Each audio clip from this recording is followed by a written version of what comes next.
Hola, buenas tardes. Hola, profe. La gente linda anda por ahí. Parece que no hay nadie, lamentablemente. ¿Los demás también?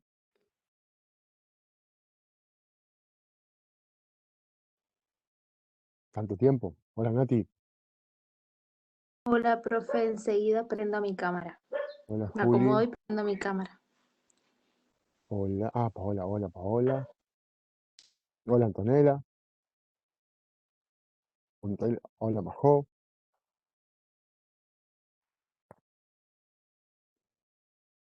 Qué felicidad verles. Eh, Esperen que estoy recibiendo información del chat.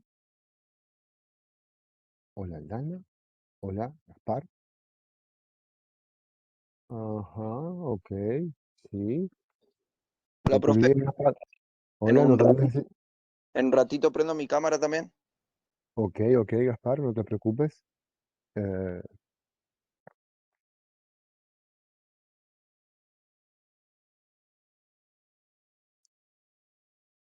Esperen que voy activando la asistencia. Mientras tanto.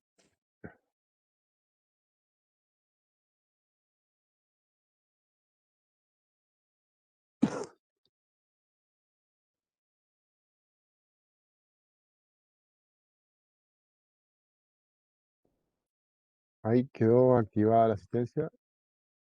Si alguien lo recibió, por favor me avisa. Sí, profe.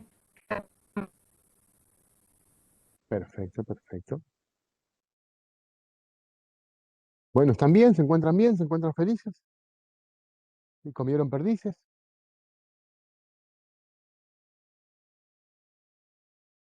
Quiero creer que sí.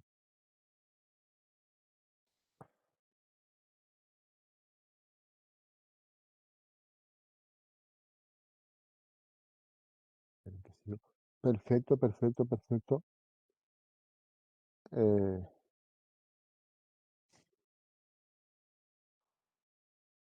Va cayendo gente al baile. Hola Ale. Hola, hola Raúl. Lorenzo, tanto tiempo. Hola Emma.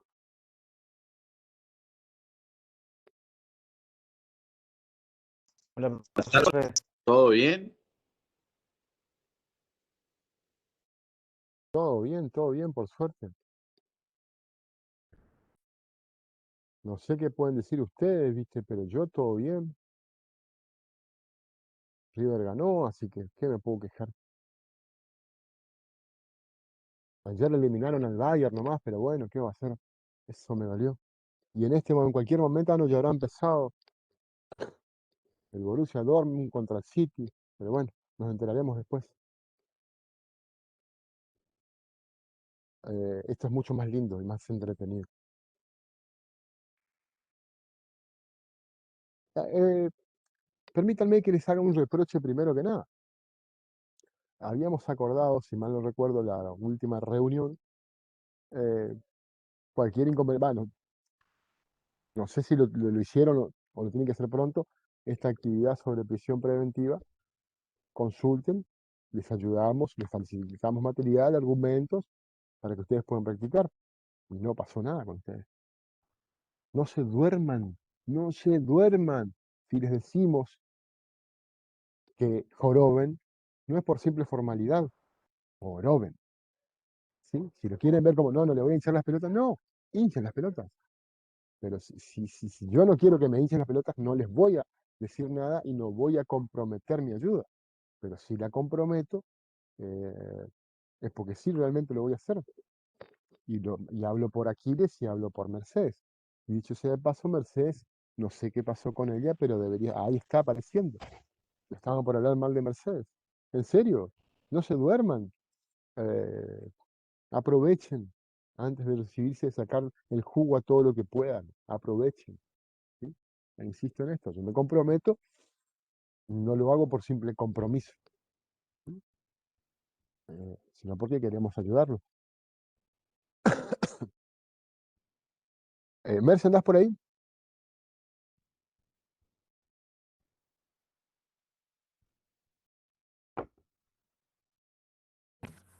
¿Para cuándo quedó lo de la audiencia esa, profe? Lo del juicio, digo.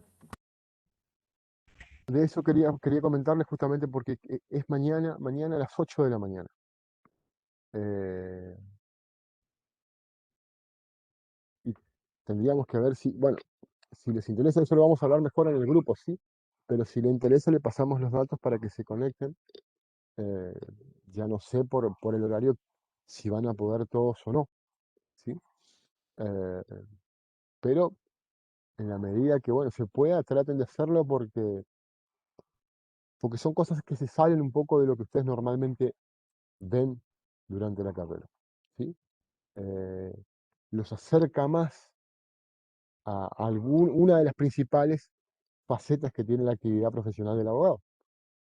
Eh, empezar a familiarizarse con esos momentos y empiecen a pensar ustedes o a imaginarse ustedes en ese lugar, en alguno de los roles que, que permite desempeñar un juicio oral en este caso. Desde esa perspectiva está bueno. Eh, para más información tenemos que acudir a Merce, ¿sí? Pero lo que me comentó fue eso, mañana a las 8 de la mañana. Así que en todo caso ahora, cuando terminemos la clase, charlamos un poquitito si lo van a poder hacer o no, ¿sí? Perdón, profe, 2 minutitos, estoy con un temita de trabajo, ya me conecto, ¿puede ser? Está perfecto, sí. No hay ningún problema, doctora. Eh, si les parece, quedamos así, ¿sí? Eh, lo coordinamos ahora con ellos, con Mercedes. Eh, y como les dije de vuelta, insisto en esto, eh, es una actividad interesante porque se ven a ustedes mismos más cerca de lo que pueden llegar a ser eh, si, una vez que se reciben, digamos, perdón, y empiezan a ejercer. Y déjenme decirles también una cosa más. Por ahí algunos de ustedes pueden estar pensando, bueno, yo no me voy a dedicar a eso. Eh, está bien, está perfecto, pero no saben. No saben si, yo les digo porque me pasó, no sé, me acuerdo, chicos de hace 10 años por ahí que yo no voy a ser, no voy a ejercer profe porque yo quiero por esto, por lo otro, o no me voy a dedicar a lo penal. Y a varios de ellos me los terminé encontrando en audiencias y a algunos golpeando la puerta de casa, tengo este caso, ¿qué hago? ¿Qué hago? Me pasó ese tipo de cosas. Y de esos que pensaban jamás dedicarse a esto, los vi ejerciendo. Y por supuesto que mis carcajadas eran enormes cuando me encontraba con estas situaciones. Hace poco, hace no mucho, me encontré, un par de meses me encontré con uno de estos amigos, ¿sí? Que se recibieron hace un tiempito ya, y loco, no sabes lo que, decí que te encuentro porque no sabes lo que me pasó. ¿Qué te pasó? Tengo un caso penal, me contó algunos detalles, y mientras me contaba, por supuesto que yo me moría de la risa en medio de la calle. No era que vos nunca ibas a no, en serio, pará, escuchame, porque yo mañana tengo una audiencia, bla, bla, bla, bla. ¡Ay! Por supuesto que no le contesté nada, que se joró. No, mentira, mentira, mentira. Pero digo, todos tienen un plan y está bueno que tengan el plan, ¿sí? Pero la realidad después le dice, mirá, tenés que hacer lo que nunca pensaste que ibas a hacer, ¿sí? Así que desde esa perspectiva, ustedes todavía en formación profesional tienen que aprovechar toda la información disponible y este tipo de cosas eh, les permite verse un poco en el futuro. Así que desde esa perspectiva está muy bueno. Así que bienvenida a la pregunta, Anto. Eh, a ver, para empezar o para continuar. Eh, eh,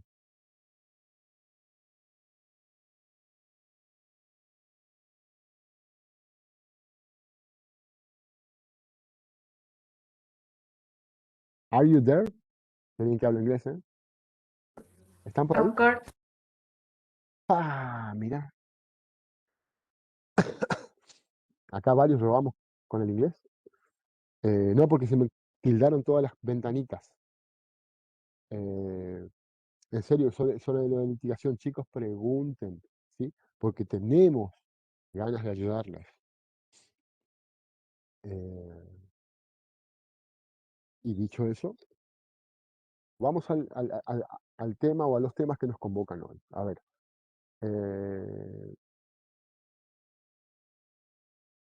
Nosotros cerramos una segunda etapa cuando hablamos de los sistemas procesales. La primera es la función de los procesos, del proceso penal. Y vamos, si se quiere, subiendo de niveles, ¿sí? Si consideramos que los primeros que vimos son la base, la estructura, vamos subiendo de niveles a planos más concretos, digamos.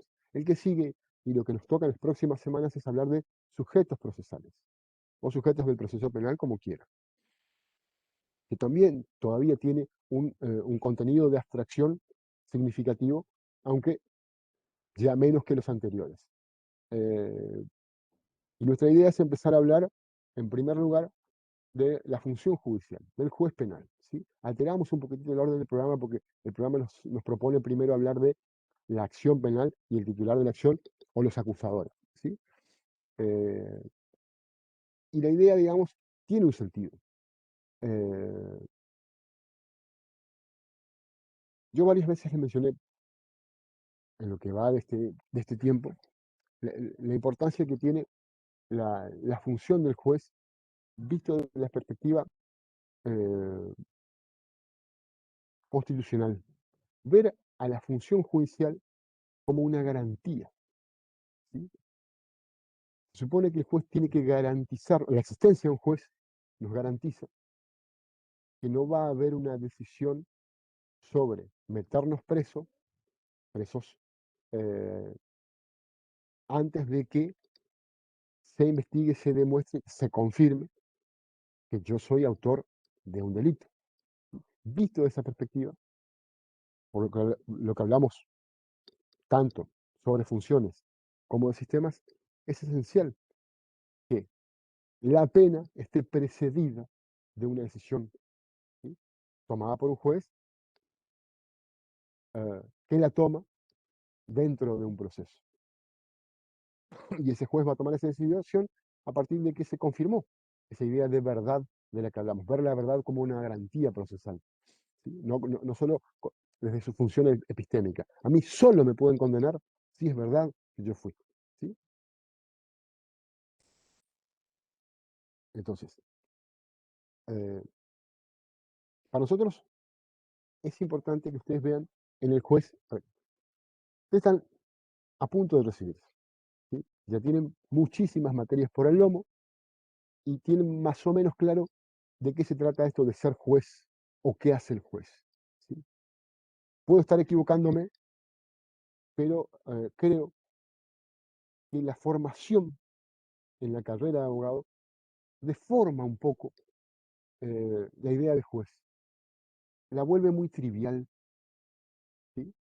¿Por qué? Porque si les tocó una formación en procesal, en teoría general del proceso, digamos, que, que le dedique mucho tiempo a las teorías de la jurisdicción, ¿sí?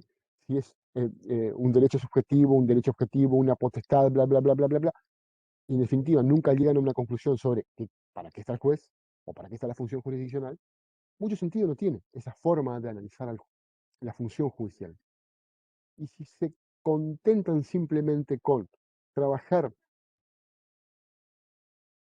lo más concreto del juez, digamos, cómo se designa un juez, eh, en qué ámbito espacial y territorial interviene un juez, estamos escamoteando un poco lo que tenemos que entender por juez. Lo digo de otro modo. Teorizamos un montón, es triste ver cómo en la formación del abogado teorizamos mucho sobre la función jurisdiccional sin intentar mostrar qué importancia tiene eso en la práctica. Y por el otro lado, hacemos muy trivial el análisis de la función judicial. ¿Por qué? Porque no nos detenemos a pensar qué hace que una persona sea juez. Esa simple pregunta, ¿qué hace que una persona sea juez? La tomamos muy, muy por arriba, muy por encima, y la damos por sentado, por obvio.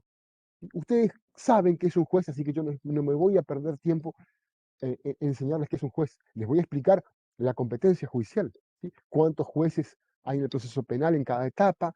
Me voy a preocupar por explicarles cómo se designa un juez en otra materia, ¿sí? Que necesita un proceso de selección, etcétera, etcétera, etcétera. Y en definitiva, nos quedamos con una idea muy simple, ¿sí? Demasiado simple y tramposa de responder esa pregunta de qué hace que un juez sea un juez. ¿Sí? Y ustedes, creo yo, y por esto les digo, por ahí me estoy equivocando, pero me parece que la percepción que normalmente tenemos es la de que, ¿qué es juez? ¿O quién es juez? Simple, el tipo que juró como juez. Y para jurar como juez, eh, tuvo que haber pasado por un proceso constitucional y legal. Listo, entonces, fulano de tal, qué sé yo, Aldana, la menciono a Aldana porque está en la ventanita al lado de la mía.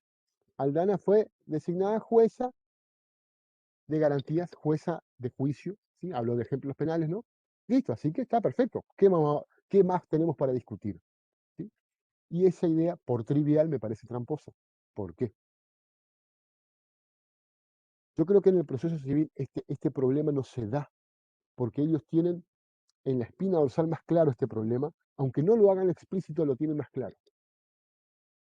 Si nosotros nos quedamos con esa definición formal de juez, juez es quien fue designado como juez, terminamos por aceptar que todo lo que haga un juez es jurisdiccional, es una decisión que corresponde a su rol jurisdiccional. Y ahí está la trampa. En el proceso penal eso no ocurre. ¿Sí? Por eso a mí no me interesa tanto saber, es importante, es muy importante saber el problema de la competencia, saber el problema de la organización judicial, saber el tema de cómo se designan constitucionalmente los jueces, son todos temas importantes, pero no suficientes. ¿Sí? Yo necesito analizar la función judicial desde su rol. ¿Qué hace de vuelta? ¿Qué hace que un juez sea un juez? O, ahora le agrego un poquito más a la pregunta, ¿qué hace que un acto o una decisión de un juez sea jurisdiccional? ¿Por qué vuelvo sobre esto? En el proceso penal nos encontramos con el grave problema de que un juez puede estar haciendo cosas que no son de jueces. Puede estar haciendo cosas que se relacionan con otros sujetos del proceso. Y nuestro trabajo es impedir que eso ocurra. Identificar ese tipo de situaciones para denunciarlas, ¿sí? E impedir que ocurran de vuelta o quitarles valor a ese tipo de actividad. ¿Sí? Negarles valor a lo que acaba de hacer el juez que no es propio de su función. Y para lograr eso, para poder lograr detectar ese tipo de actos o decisiones, la definición formal de juez no nos sirve. No sirve absolutamente para nada. Saber simplemente que Aldana juró como jueza el 1 de octubre del 2020. Entonces la firma del acto que se lleva adelante hoy, se desarrolla hoy, es jurisdiccional. No, no nos sirve. ¿Por qué? Porque ella puede estar involucrándose normalmente con la función del acusador. ¿Sí? Una de las grandes características del sistema inquisitivo, ahora que lo conocemos un poquito mejor, es la de confundir los roles de juzgar y acusar. Entonces, si se confunden la función del juez con la del juzgado, con la del acusador, de vuelta voy sobre esto, que el tipo tenga o la tipa tenga el título de juez, el cargo de juez, no es criterio suficiente para saber si lo que está haciendo ahora es algo de juez o algo de fiscal. ¿Sí? Entonces, definiendo el rol desde su construcción política y constitucional, donde vamos a terminar de definir si lo que el tipo o la tipa acaba de hacer es parte de su trabajo. Y si no lo es, tenemos que impedirle que eso tenga valor dentro de un proceso. ¿Sí? Si se quiere, el ejemplo más simple sería el de un juez que ordena prueba por sí mismo. ¿Sí? Ordenar prueba es algo que se supone tiene que estar a cargo de las partes. Entonces, un juez que se encarga de eso es un juez que no está cumpliendo con su trabajo, un juez que está tomando posición, se está convirtiendo en parte. Y, de vuelta, si vemos al juez como una garantía, él está incumpliendo con la garantía. Porque en definitiva yo necesito que él no sea parte para que decida. Porque si no, ¿qué sentido tiene su existencia? Lo resolvemos entre las partes y listo. Necesitamos que él no sea parte, ni se sienta parte, ni se comporte como parte. Por eso, trabajar el rol del juez desde esta perspectiva, viéndolo como una garantía, para nosotros, una garantía fundamentalmente de imparcialidad, necesitamos salirnos de la idea de que, ah, no, fulano es juez, entonces lo que hace es judicial. Necesitamos ir por algo más. Y ese algo más, ¿cómo lo construimos?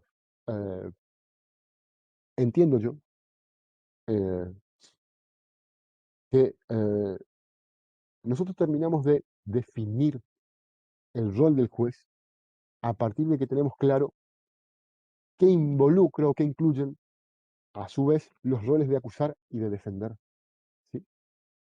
Es decir, nosotros podemos tener una idea de la función jurisdiccional, el rol del juez, trabajando la idea de la imparcialidad, la independencia, etcétera, etcétera, etcétera. Pero además de eso, tenemos que entender qué tiene a su cargo el acusador y qué tiene a su cargo la defensa. A partir de que delimitamos estos otros roles, delimitamos a su vez el rol del juez. Eso, digo, suelo decir yo, es un concepto relacional. Yo relaciono, ¿sí?, el rol judicial con el rol del acusador. Ah, está. Si el acusador tiene que encargarse de producir la prueba, pues el juez no puede encargarse de eso. ¿Sí? En ese sentido es un concepto relacional. Yo lo comparo para poder saber qué puede y qué no puede hacer. ¿Sí? Esto es fundamental, en mi opinión, para que ustedes no se dejen engañar tan fácilmente con lo que hace un juez. No, lo decidí yo. Sí, está bien que lo decidiste vos, cumpa, pero no es tu trabajo decidirlo. Eso no es parte de tu trabajo. No compren tan fácilmente ese tipo de usuarios que yo los veo normalmente. ¿Eh? No es algo que pila de ejemplos tenemos sobre este tipo de situaciones. No es algo que pueda estar escondido en algún librito, en algún fallo, en alguna época de la historia. No, ocurre casi todos los días en provincias como la nuestra, donde recién estamos empezando a vivir con un sistema acusatorio. ¿Sí? Esto es recontra normal. De hecho, el viejo código mixto confundía los roles, el mismo código confundía los roles de juzgar y acusar. ¿Sí? Porque en algunos momentos le permitía al juzgador hacer cosas que eran típicamente el fiscal. Y tenemos códigos, como el de la provincia del Chaco, donde el fiscal cumple roles jurisdiccionales, toma decisiones. ¿Sí? Entonces, si nos quedamos simplemente con las reglas del código, de las normas, nunca vamos a terminar de entender si está bien lo que estamos haciendo, porque a veces hasta las normas mismas podemos cuestionarlas. ¿Por qué? Porque no se condicen con el sistema que se supone que están declamando. ¿Sí? Eh, cuando hablemos de defensa también vamos a ver algunas de estas cositas. Eh, normas que dicen proteger un determinado derecho y están yendo a contrapelo de eso. Una norma que le diga al imputado, yo a vos no te voy a dejar que controles la prueba porque hay peligro de que se contamine la prueba o de que vos puedas de alguna manera impedir que se produzca en toda su plenitud, es un código que está entre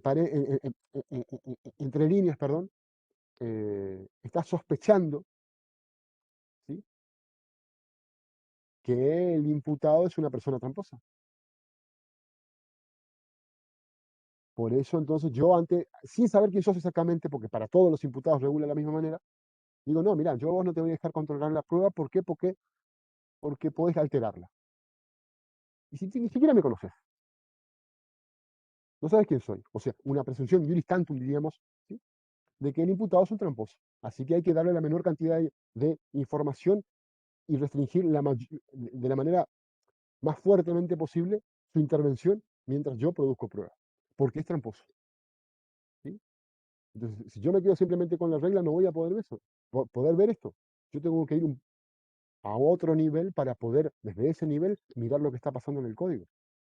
Tengo siempre, siempre, permanentemente, tengo que remitirme a normas, en este caso del derecho constitucional. Desde ahí yo empiezo a mirar al, al derecho procesal, a las normas, a las leyes, al código. ¿Sí? Porque también las normas pueden ser cuestionadas por inquisitivas, por acusatorias, por no respetar alguna garantía constitucional, algún derecho civil, ¿sí?, algún derecho fundamental, llámenle como quieran. Necesito mirarlo más allá de la... O sea, también tengo que poner en duda la norma, también tengo que poner en duda la regla, la ley. ¿Sí? Por eso es fundamental trabajar a nivel de garantías, ¿sí?, a nivel de principios y a nivel de fundamentos. Toda esta tontería que venimos viendo hasta ahora nos empieza a servir, ¿sí?, para ver un poco mejor desde esa perspectiva cuando las reglas, no solo las prácticas, las reglas están haciendo trampa. Eh, espero que se entienda más o menos cuál es la propuesta, digamos, porque esto que estamos por hacer ahora aplica tanto para juez como para fiscal, para víctima, para imputado y para defensor. A todos ellos los vamos a intentar ver desde su rol más allá de las reglas, ¿sí? Es importante, insisto en esto, que ustedes no pierdan de vista la mirada con la que proponemos se haga el análisis y la observación de cada una de estas cositas. Después iremos, bueno, perfecto, qué juez es competente en determinada etapa, cuántos fiscales pueden intervenir en una causa, cuántos defensores pueden ser designados en un caso. Todas estas reglitas, ¿sí? Son importantes que las conozcamos, pero todas esas reglas tienen que estar ordenadas a partir de una forma de ver la cosa. Y eso es lo que nosotros intentamos proponerles. No simplificar la óptica desde la que miramos estos fenómenos a las simples reglas, ¿sí? Hay que mirar un poquito más, en mi opinión, para que no nos jodan, ¿eh? Es solo para eso, para que no nos jodan, para que nadie nos venda gato por liebre o nos corran con nada, ¿sí? No, porque usted tal cosa y nos corren porque no sabemos, porque no tenemos capacidad de pensar más allá de lo que la regla nos dice, ¿sí? De eso se trata un poquitito. Dicho esto, yo empiezo a avanzar un poquitito porque les comento, hoy vamos a tener, espero, la enorme dicha de contar con los aportes informativos de la profe Otazú, que nos va a contar un poco sobre algunas cosas vinculadas con el juez y las garantías relacionadas con el juez. Pero bueno, aparentemente se tuvo que poner a trabajar, por fin se tuvo que poner a trabajar, así que A yo pelear en voy. realidad. Estamos Ay, con un justo que estaba temita, por hablar bien de ella, justo que estaba por hablar bien de ella. estamos con algunas dificultades con la publicidad del juicio para mañana. Estoy recibiendo unos Ah, elogios no muy agradables. hoy justamente cuando no estabas, Anto, y creo que muchos estaban interesados en saber qué iba a ocurrir con eso. Pero en todo caso, eso lo conversamos ahora más tarde, Merce, ¿sí? Porfa. Eh, ¿Me das 5 minutos? Yo cierro un temita y arranco con mi clase. Y bajo un cambio. ¿Cómo no, profe? ¿Cómo no? ¿Cómo no? ¿Cómo no? ¿Cómo no? Gracias. Le esperamos, ¿verdad? ¿Le hacemos el aguante a Merce o no? ¿O no se lo merece? ¿Qué manga de Sí, le chupamedias que aguantamos, le son? aguantamos, le ¿Qué aguantamos, le aguantamos. manga de chupamedias Gracias, que son, chicos. por Dios? Genios. Bueno, vamos, Termino de pelear, digo, termino de hablar y vuelvo. bueno, entonces, a ver, yo no quiero eh, adelantarme en la película que Merce tiene para ustedes, pero déjenme contarles algunas cositas, ¿sí? Eh, empezando a pensar el análisis del juez, y en realidad más que del juez, sino de la función jurisdiccional, eh, es importante empezar, en mi opinión, aclarando algunas cositas sobre las garantías que en general regulan, se relacionan con la regulación del juez, ¿sí? Calculo que estoy por repetir algunas cositas que seguramente Merce les va a contar también. Pero, primero que nada, esto nos sirve para que ustedes entiendan, para que no perdamos de vista el sentido con el que se regulan las garantías, ¿sí? Y aplica tanto para las garantías vinculadas con el juez como con el resto de las garantías que ustedes vieron de manera general en derecho constitucional. Las garantías, primero que nada, son garantías que protegen al ciudadano, ¿sí? Piensen en la inviolabilidad de la defensa del juicio, pero piensen también en la igualdad ante la ley, piensen en que no nos pueden expropiar nuestra propiedad si no es por causa de utilidad pública. Cualquiera de estas garantías, ¿sí?, son para nosotros, los ciudadanos. No son específicamente para los delincuentes, como por ahí se podría interpretar, ¿sí?, en esta visión peyorativa del garantismo, pero fundamentalmente fundamentalmente. Ustedes tienen que tener muy claro que las garantías no protegen a los órganos del Estado. Esto es algo que se confunde muy a menudo. Las garantías nos protegen a nosotros del poder del Estado, de modo tal que el Estado nunca puede arrogarse una garantía a su favor. ¿Sí? Esto es fundamental y parece una tontería, una pavada, pero ocurre permanentemente que podemos ver órganos del Estado alegando que se afecta una garantía consagrada a su favor. No. El mejor ejemplo sería el fiscal diciendo, se afectó a mi derecho de defensa. No, no, no. Puede ser que a vos te hayas visto impedido de hacer algo, sí, pero eso no significa que se violó una garantía consagrada a tu favor, porque vos no tenés ninguna garantía consagrada a tu favor. No existe eso. Justamente las garantías están para impedir que vos te pases de la raya. ¿Sí? Están consagradas a favor del otro y condicionando tu trabajo. ¿Sí? Esa es una regla que ustedes tienen que tener en cuenta como abogados, no solo penalistas, como abogados para lo que sea. Una garantía es para mí como ciudadano. Para mí, a mí me protege. No le protege ni al gobernador, ni al fiscal, ni al intendente, ni al presidente, no le protege a ellos en el cargo que ostentan, ¿no? Sí le protege como ciudadanos. Listo. El Estado nunca es merecedor de la protección constitucional, ¿sí? En términos de garantías, que les quede claro. Ahora, punto eso. Déjenme decirles una cosita sobre las garantías constitucionales, una opinión personal. En países como el nuestro, nadie, absolutamente nadie, cree en las garantías constitucionales. Nadie. Ni los abogados. Creemos en los abogados no creemos en la Constitución. La invocamos como argumento retórico para mejorar alguna petición escrita u oral. Pero muchos no creemos en la Constitución. Nos parece hasta cursi pretender reclamar algo en función de algo que está consagrado en la Constitución. Entonces, hay una idea en la formación académica, al estudiar abogacía, que nos tiende a hacer pensar que estudiar garantías es para aprobar la materia y punto. Y las garantías se supone que están, como dijimos recién, para protegernos de algún abuso estatal. Entonces, si ni siquiera nosotros los abogados verdaderamente creemos en las garantías, naturalmente, que se violan todos los días, sistemáticamente.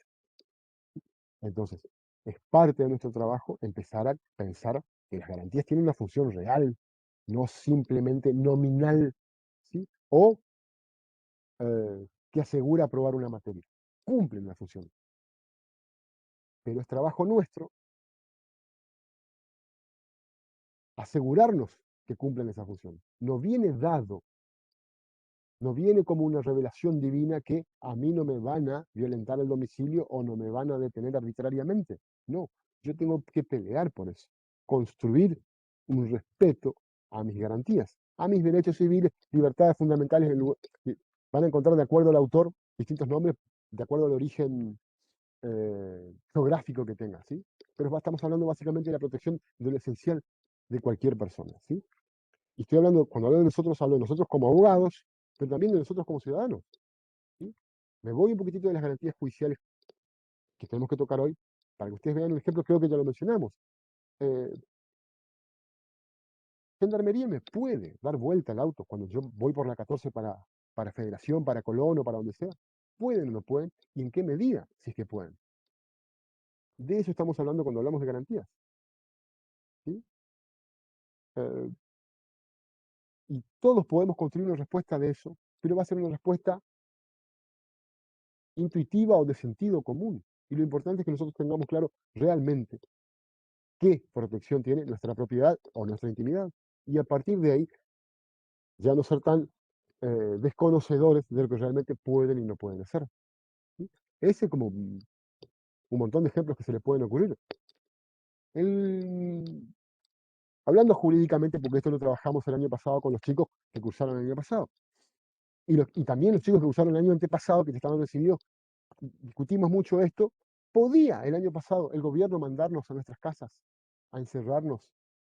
¿Podía hacer lo que hizo? Más allá de que nosotros decidimos entrar, porque estábamos todos con miedo por el coronavirus. Estoy hablando de mediados de marzo, ¿se acuerdan ustedes? ¿Sí? De un día para el otro se terminó la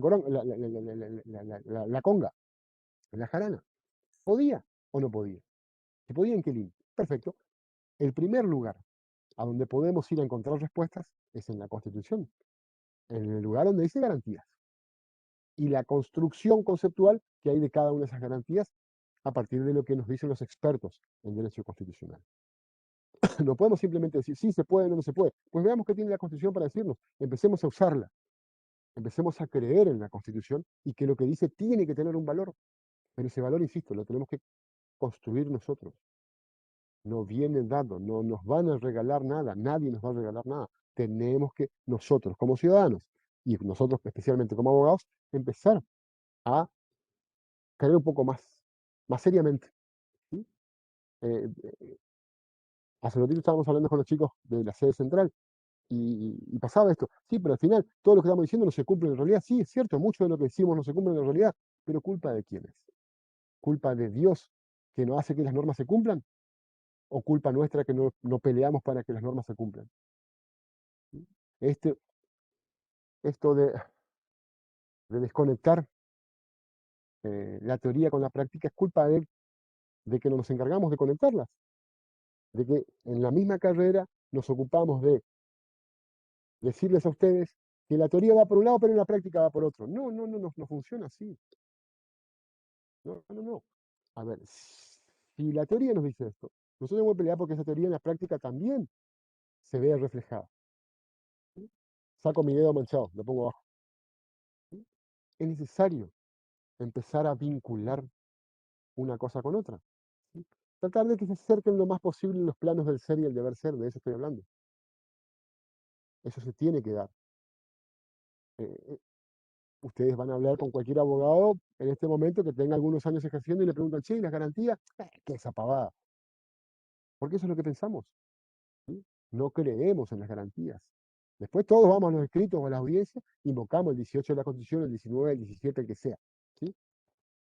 Pero realmente no creemos. Es importante que dejemos de ver las cosas de esa manera, como que las garantías no tienen ninguna importancia. ¿Sí? Lo que importa es lo que nos diga el juez. No, el juez puede estar equivocado, puede estar no aplicando una garantía, pues tenemos que exigirle al juez que aplique la garantía, que respete, que empiece él mismo a respetar esa garantía. Hay que pelear por eso, chicos. Eso no viene dado, insisto. Eso se construye. ¿Sí? Ahora, empecemos con eh, alguna pregunta, algo que quieran, algún bocado que quieran meter, algo con lo que estén de acuerdo, no estén de acuerdo. Todos bienvenidos. Pero Todos bienvenidos. eso que estaba explicando, estuve viendo en Binder bastante, profe, con respecto al juez que decía que había práctica y en una parte que se refería al juicio previo específicamente, que decía que es el propio juez el que se encarga de lo que usted dijo de incumplir con las garantías y que muchas veces el incumplimiento de garantías se encuentra en lugares donde menos pensamos. Y ahí lo hacía referencia al juez. Bueno, a ver, y esto pasa, o sea, no lo inventa Binder, o no solo pasa en la ciudad de Buenos Aires. Eh, Como todo abogado, los jueces lo son, tampoco creen mucho en las garantías. Y son una herramienta retórica. Sirve para darle más poesía a lo que dicen, pero realmente no creen. Cada vez que tienen ganas de violar una garantía, la violan. ¿Sí? Y hay recursos eh, discursivos, ¿sí? Formas de argumentar que permiten justificar casi cualquier barbaridad. Casi cualquier barbaridad. A ver, el problema yo creo que pasa un poco por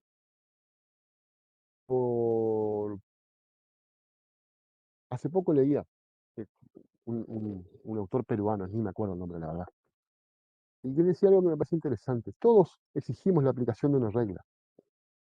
Voy a tomar el ejemplo porque ese ejemplo lo trabajamos, me estoy hablando, con la pandemia el año pasado. Eh, tiene. Eh, Perdón. Todos exigimos, ¿sí? que se aplique una norma, que se aplique una garantía, que se aplique una regla. ¿Sí? Pero en este caso no. Por esto, por esto, por esto, por esto. Eso es lo que piensa cada juez o cada fiscal en un caso. Y llega a ser tanta la excepcionalidad que en definitiva no se aplica nunca. El ejemplo que le quería dar que discutimos con los chicos del año antepasado, y creo que un poco también con los del año pasado, se refería con la pandemia de vuelta, el aislamiento social preventivo obligatorio, vinculante y perversizante, todo lo que se le ocurra. Bueno, perfecto. Todos sabíamos que la prohibición era para todos. Y todos, ¿sí? Todos puteábamos cuando veíamos al payaso que venía de la costa atlántica por la autopista violando todas las leyes de aislamiento, ¿sí? Con sus, con sus kayaks encima de la camioneta. Todos veíamos a la payasa que venía de Colombia, ¿sí? Que le importaba nada y ahora estaba mala porque no le dejaban entrar. ¿Sí? Todos consideramos que fue una barbaridad el loco ese que con COVID fue al cumpleaños de 15 y le contagió a todo el mundo. ¿Sí? ¿Cómo puede ser que esta gente ande por ahí? No se dan cuenta y no entienden que no hay que salir. Ahora, yo puedo salir, yo tengo que salir. ¿Por qué? Porque mi novia, porque mi novio, porque el abuelo, porque el pan. ¿Sí? Yo soy la excepción a la regla. Yo soy la excepción a la regla. ¿Y qué pasa? Si todos nos consideramos excepción a la regla, naturalmente que la regla pierde sentido. Y eso es algo que no es jurídico, es antropológico, pero es digno de análisis. Todos en algún punto nos consideramos excepción a la regla. En este caso, lo que vos estás mencionando, Emma, tiene que ver con algo que uno puede observar en los jueces. Sí, es cierto que las personas tienen que estar privadas de su libertad solo si hay riesgo procesal, pero este tipo, fíjate lo que hizo. O sea, entre paréntesis, ya sé que acá no hay riesgo procesal, pero ¿cómo lo voy a dejar salir? En este caso yo no puedo aplicar la garantía de la libertad durante el proceso, porque este tipo no se lo merece. Te vas al caso siguiente y ocurre lo mismo, y te vas al caso siguiente y ocurre lo mismo, y te vas al caso siguiente y ocurre lo mismo.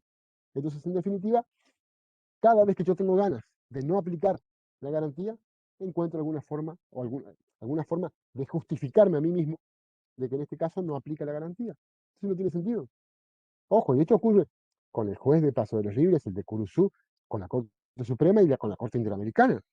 ¿Sí? Yo puedo encontrar o mostrarles a ustedes situaciones donde la Corte Suprema y la Corte Interamericana hicieron esto.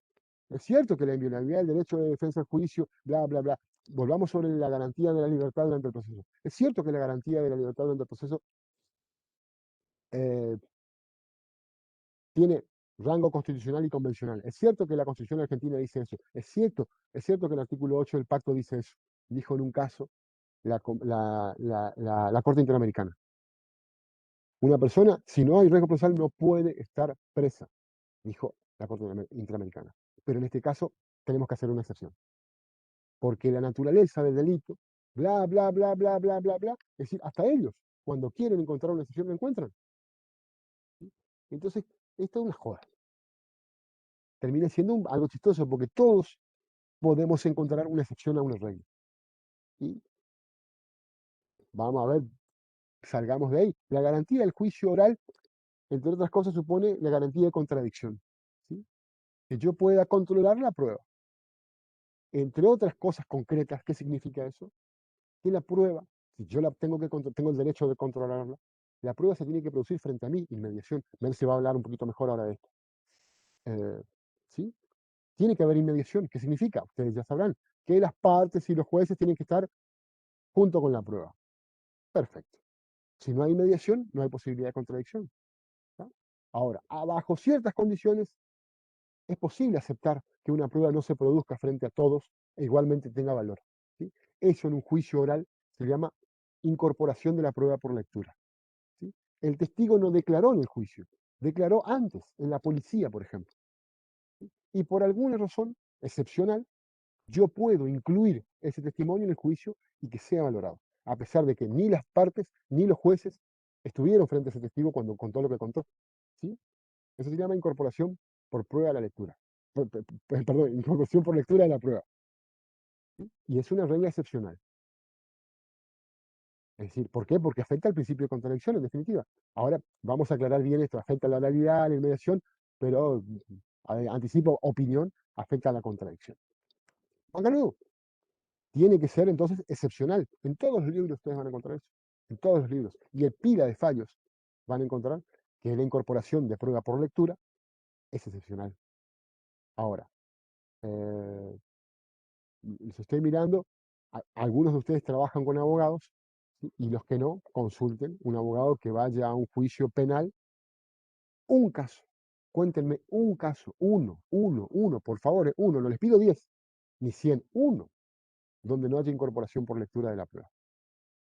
Uno, de los cientos y cientos que se producen por año. Entonces, si una excepción, ¿sí?, que es la incorporación por lectura de la prueba, se produce en todos los casos, no tiene nada excepcional. No tiene, entonces, cuantitativamente uno puede decir, bueno, ¿cuándo es excepcional o no? Y no sé exactamente. Pero si en todos los casos la excepción se aplica, no es excepcional, es la regla. ¿No? Desnaturalizamos. Claro, por supuesto, yo puedo cuestionar, no, pero acá se incorporó por lectura. Pero bueno, se incorporó por lectura un testimonio, ¿qué te hace uno? Pero en todos los juicios se incorpora por lectura uno, dos, tres testimonios. Evidentemente es una práctica que aceptan todos, no solo jueces y fiscales, defensores también. Todos conspiran contra la contradicción. ¿A quién le sirve? Y yo les puedo asegurar que a la decisión no le sirve. ¿Por qué? Porque la prueba no tiene la misma calidad. Entonces yo puedo estar convencido de que esa decisión no es la mejor que se hubiese podido tomar en ese caso si todos se hubieran esforzado un poquito más para que la prueba se produzca frente a ellos. Y eso ocurre, les dije recién, en todos los casos. No en uno, dos, en todos. En el 100% de los juicios se aplica esa excepción. Entonces, ¿qué excepcional tiene? No tiene ningún sentido que sigamos hablando de esa manera. Estoy hablando de una regulación del código mixto que se replica casi literalmente en el nuevo código. El nuevo código, sistema acusatorio, se supone que la prueba tiene que estar sí o sí frente al juez y en ningún caso se admite la incorporación por lectura. Nuestro código permite excepcionalmente la prueba por lectura. ¿Sí? Se podrá admitir excepcionalmente la incorporación por lectura, bla, bla, bla. Ya sabemos lo que va a significar eso. Por supuesto que después quien quiere legitimar este sistema nos va a decir, no, pero fíjate que el código dice que es excepcional. Macanudo, yo sé lo que dice el código, pero vamos a mirar cómo operan los procesos concretos y te vas a encontrar sin mayor esfuerzo con que no es real que se aplique eso. Ahora, este es un buen ejemplo de cómo ser y deber ser se separan. Pero fíjense que yo también les dije, juez, fiscal y defensor se preocupan de separar. Mientras, por supuesto, a todos les sirva, naturalmente que va a seguir siendo de esta manera. El punto es que yo estoy convencido de que no a todos les sirve, pero ni siquiera lo ven, ni siquiera se dan cuenta que eso les perjudica a algunos de esos sujetos. ¿Sí? Ojo, varía, a veces la defensa, a veces el juez, a veces el fiscal, a ellos les perjudica y no se dan cuenta. ¿Por qué? Porque están acostumbrados, y es lo más simple, a todos, y ustedes por ahí esto todavía no lo vieron, espero que no, pero a todos o la mayoría de los que trabajan en el sistema de justicia penal o de justicia, no solo penal, les parece una pérdida de tiempo tener audiencias, entrevistarse con la gente. Todos preferimos leer lo que dijeron, que le preguntó otro. ¿Sí? Eso es recontra entretenido para nosotros. ¿Por qué? Por la comodidad de hacerlo cuando queremos. ¿Sí? Ahora, eso es, ustedes, supongo que ya lo habrán leído en litigación, o si no lo van a leer dentro de poco, eso es información de baja calidad. ¿Sí? Imagínense que yo les presento un texto de lo que les estoy diciendo. Y no hay dudas de que no va a tener la misma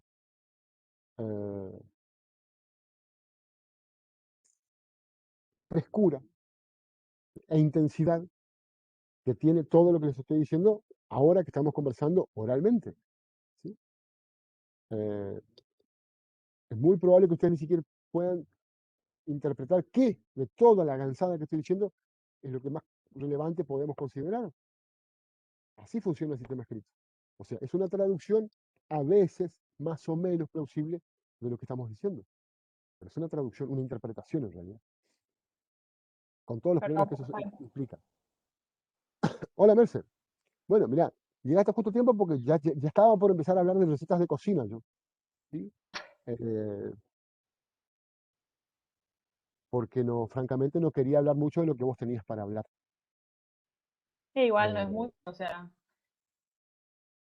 es humilde, vieron que es humilde, es muy buena esta mujer, es muy buena, bueno, es de lo mejor que tenemos por acá.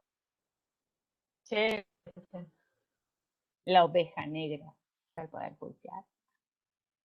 Bueno, ahora hablamos de eso, oveja negra, tranquilízate.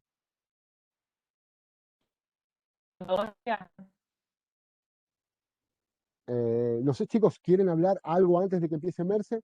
¿O le damos intervención, le damos el lugar a Merce? Igual en un ratito te hacemos recreo. ¿Es que hagamos primero el recreo? 4:53. Como vos quieras. Y si podemos arrancar, Merce. Va, no sé, chicos, ¿qué opinan ustedes? Bueno,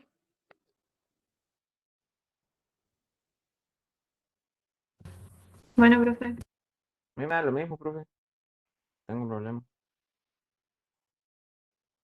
Qué maestras que son, Arrancar, qué nomás. maestras. Eh,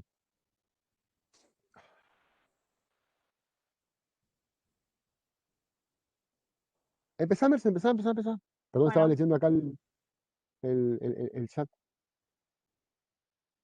Eh, Lorenzo, vos estás con dos cámaras, con dos conexiones. Eh, la cámara por un lado y perfecto. Está. Como digo siempre, para que no te roben la identidad. Ay, perdón, justo quedó ese fotograma sin que me dé la idea. Perdón. Es mala, che, es mala esta mujer, por Dios. Ahora sí. No sé si vos algo dijiste para no repetir tanto o paso directamente a juicio previo.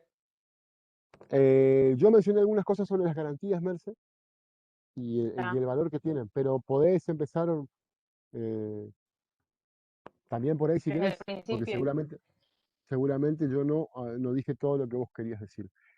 Perdona. Sí, Déjame que diga una cosita así eh, sí. sobre principios y garantías. A ver, Merce tiene una preocupación sobre distinguir principios de garantías, ¿sí? En todo caso, eso lo vamos a dejar para otro momento. Pero básicamente tengamos en cuenta que principios y garantías hoy en día no tienen mucha diferencia conceptual, ¿sí? Son, si se quiere, pautas ordenadoras de todo o parte de un sistema, ¿sí? Conceptual. Eh, ¿Dónde encontramos la diferencia entre un principio y una? O sea, yo les diría que toda garantía es un principio, ¿sí? Distínganlo de las reglas. Las reglas regulan situaciones concretas. Los principios y las garantías, como les dije, son pautas ordenadoras de gran parte del sistema o de todo el sistema, ¿sí? Las reglas serían la regla que dice cuántos abogados puede tener una persona imputada. Y una garantía sería la de que es inviolable la defensa en juicio, con todo lo que eso incluye. Entre otras cosas, que puede tener derecho un abogado, ¿sí? Entonces, hay un filósofo alemán, Robert Alexi, quizá lo escucharon mencionar, que él habla, nos permite distinguir reglas de principios o garantías diciendo, una regla se cumple o no se cumple, ¿sí? Es binario, blanco o negro. Un principio o una garantía se puede cumplir a medias y va a estar bien igualmente. Ahora, entre principio y garantía, yo les diría, como les dije, ambos ordenan, ¿sí? Intentan dar fundamento, justificar, ¿sí? Eh, el sistema. Ahora, una garantía siempre tiene una función limitadora, limitadora del poder del Estado, como dijimos hoy, ¿sí? Esa es la principal función de la garantía, ¿sí? Ponerle un palo en la rueda a la persecución penal hablando del proceso penal. Pero además de eso, ustedes nunca tienen que olvidarse, nunca, en mi opinión, la garantía tiene, si se quiere, otras dos funciones, ¿sí? Todas íntimamente vinculadas. Una garantía, primero que nada, es eh, una herramienta interpretativa, ¿sí? Nos permite interpretar las reglas. Toda regla, yo tengo que llevarla a la garantía con la que se vincula para poder interpretarla y aplicarla, ¿sí? Esa es básicamente una función que cumple cualquier garantía. Y además cumple una función integradora, si se quiere. Sí, estoy utilizando palabras que ustedes habrán estudiado en Introducción al Derecho e Interpretación de la Ley, métodos de interpretación de la ley, ¿sí? Por eso utilizo estas palabras. Ustedes se van a encontrar, todavía quizás no, pero después se van a encontrar con que el texto expreso de la ley, no llega muy lejos, queda cortito.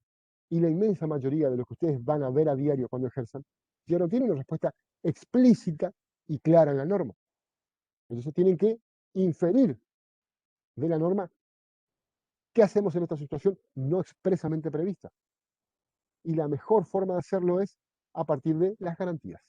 Las garantías bajan para integrar el sistema normativo, ¿sí? Terminan siendo respuestas concretas o terminan dándonos respuestas a situaciones concretas, ¿sí? En ese eje de las tres funciones, limitadora, interpretativa e integradora, podemos trabajar la idea de las garantías. Disculpame. No, no, está buenísimo. Binder en un momento lo menciona y dice básicamente que son como los principios o las garantías funcionan como filtros o límite al poder punitivo del Estado. Es más, cada regla que yo tenga dentro del proceso penal la tengo que vincular inmediatamente con nuestra ley fundamental, que es la Constitución Nacional. Sí o sí, cualquiera. Me tengo que ir inmediatamente y ahí recién complementar o leer las dos. Si la regla del Código Procesal no es la misma o no tiene el mismo sentido que un artículo de la Constitución Nacional, y bueno, claramente no tenemos un proceso o no estamos en un estado de derecho, básicamente el mensaje que quiere dejar Binder. Bueno, como siento como que estoy repitiendo lo del curso de Corrientes, como déjà vu, perdón. Y Leticia Lorenzo a su vez dice, bueno, pero estudiamos todo lo que es principios y garantías, que lo había comentado con los chicos de Corrientes cuando estaba en la facultad, allá por 1810, estudiaba lo que eran los principios y las garantías muy en abstracto, o estudiaba los conceptos de memoria, pero me costaba ver los principios en acción, o ver un caso e identificar o ir a buscar un filtro, como dice Binder, por ejemplo. La primera situación que se me viene a la mente, la publicidad de los juicios. Si una persona me dice, no, esto no lo vamos a publicar, lo vamos a dejar reservado o no vamos a dejar que esto se exteriorice, en esa situación puntual, bueno, ¿a qué principio o a qué garantía me voy o a qué norma y no solo norma de la Constitución Nacional? Porque cuando decimos norma me voy inmediatamente o intento repetir de memoria la Constitución Nacional y no, ¿qué filtro tengo que usar o qué filtro, dice Leticia Lorenzo, en esta situación concreta o cuando tengo un problema con el auto, qué herramientas tengo que buscar para poder solucionar este problema? Esa parte a mí sinceramente primero me costaba un montón, de hecho todos los días ahora la tengo que practicar, y es porque tenemos o estamos acostumbrados a estudiar de una forma muy, muy cuadrada, me parece a mí, y me incluyo dentro de ese grupo de estudiar así, o repetir lo que dicen los autores, pero llevarlo a la práctica o verlos en acción, y cuesta muchísimo.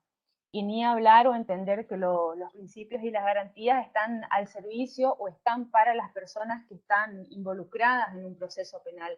No están a favor del juez o no están a favor del fiscal o solamente a favor del Poder Judicial. No, al Ministerio Público Fiscal.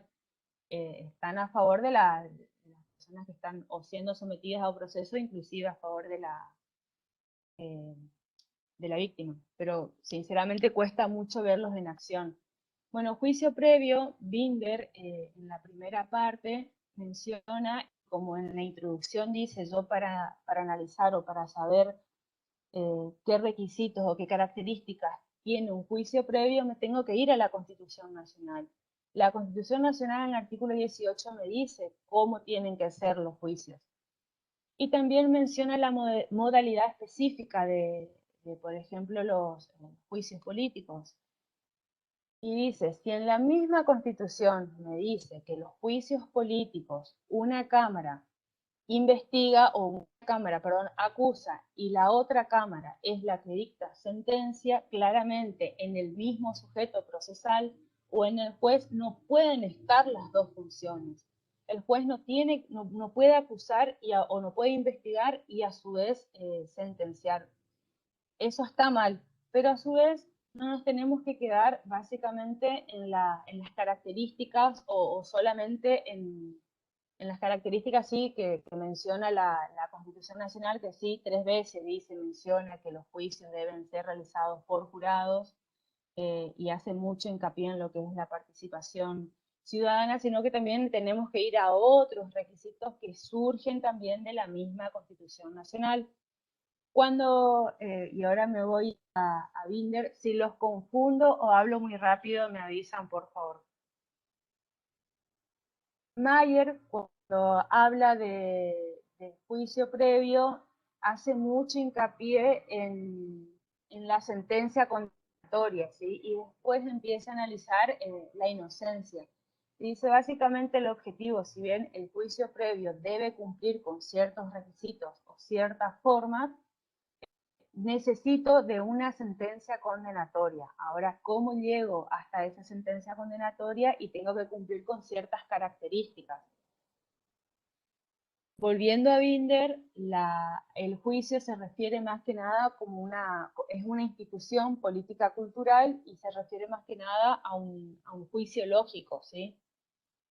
La evolución histórica del juicio previo, su origen se remonta a la Edad Media, y la necesidad del ejercicio del poder penal del Estado. Yo necesito de cierta forma para que el poder punitivo del Estado me aplique a mí una pena, pero a su vez no puedo realizarlo de la forma que a mí se me plazca, sino que sí o sí lo tengo que realizar cumpliendo ciertos parámetros. Algunos de los requisitos es la publicidad, o sea, los juicios deben ser públicos, deben ser orales y a su vez deben ser realizados por jurado. Van a ver que Binder menciona mucho de esta parte que debe ser realizado por jurado. De hecho, cuando Mayer termina de mencionar todo lo que es juicio previo, habla de inocencia, imparcialidad, independencia del juez y le dedica una carilla para finalizar con ese tema de juicios por jurado. Ambos autores dicen, bueno, pero por lo general cuando leemos o realizamos una lectura formal del artículo 18 de la Constitución Nacional, nos referimos o nos quedamos en la ley anterior al hecho del proceso. Pero esa no es la única característica. Necesito de más características para que mi juicio tenga o esté realizado de acuerdo a los parámetros constitucionales o para pasar con todos los filtros que estoy hablando seriamente, por favor, no me interrumpas porque me distraes. Con todos los parámetros que la Constitución Nacional me exige o pasar por todos los filtros. Por ejemplo, el primer filtro, que es juicio previo, o también voy a seguir pasando por otros filtros que lo vamos a ir viendo a medida que vamos avanzando. Como verán, la foto que encontré fue esta, no encontré otra mejor, pero bueno. Me queda lindo el rubio, profe. Entonces, ¿cómo debe ser el juicio? El juicio debe ser bonito, Feo. guapetón, guapichulo. Muy feo. Eso El es un filtro juicio guapetón es lo que estás queriendo vos. Perfecto. Se entendió claramente tu idea, Merce. está bueno. Terminamos el tema, con esto van a probar con este programa. Que tengan linda tarde, ¿no? Bueno, para llegar al juicio previo, primeramente debo pasar por varias etapas. La primera etapa es la investigación penal preparatoria o la investigación preliminar. Después voy a tener una etapa intermedia. No quiero avanzar mucho en esto para no confundirlo tampoco mucho, para la redundancia. La etapa intermedia, que es el control de la acusación. Y esta etapa básicamente va a estar controlada. El fundamento del control que habrán escuchado son las vías recursivas o las vías de impugnación. El objetivo es evitar que los jueces que tomaron decisiones en esta etapa, que es la primera, poder subsanar esos errores o que esos errores no lleguen a juicio sería. pero no, mencionan mucho que no se refiere a una institución jerarquizada como Poder Judicial, sino no, yo para evitar que los jueces inferiores cometan errores o evitar errores judiciales, se llaman, voy a controlar lo que otro juez realizó. El juicio oral. Los juicios deben ser orales. Te interrumpo acá, Merced. Sí, Cortamos sí, un ratito. ¿Te parece? dale. ¿Les parece? ¿Sí? 17 y 6 tengo, ¿sí? 17 y 15, 9 minutos, y nos encontramos de vuelta acá. ¿Les parece? Bueno, Bueno, profe. Bueno, ya estoy en Sí, ganas de hablar del tema. Pasemos a otro tema. por supuesto, uno en el que usted se sienta más cómoda, profe. Juicio oral, Somos todos, justamente. somos todos oídos. ¿Franco?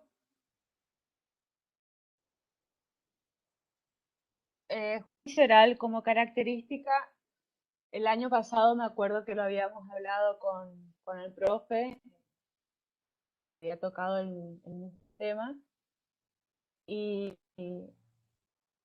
después de terminar de leer varios autores, Ira de dos leí, habíamos hablado con él y me dijo, me había dicho, presta mucha atención cuando lees cómo los autores le dan, sin decirme qué características, me había dicho, presta mucha atención cómo los autores hablan mucho o le dedican mucho tiempo a la oralidad y no al principio que garantiza la oralidad o al principio que realmente le tienen que dar más importancia o para entenderlo mejor a la oralidad.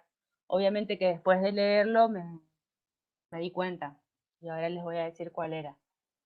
La mayoría de los autores hablan mucho de la oralidad, inclusive algunos lo sobredimensionan, que es cierto. Y en realidad la oralidad es un mecanismo, no lo quiero subestimar ni poner en el lugar que no se merece la oralidad, pero tampoco quitarle el mérito al principio que sí realmente lo tiene que tener.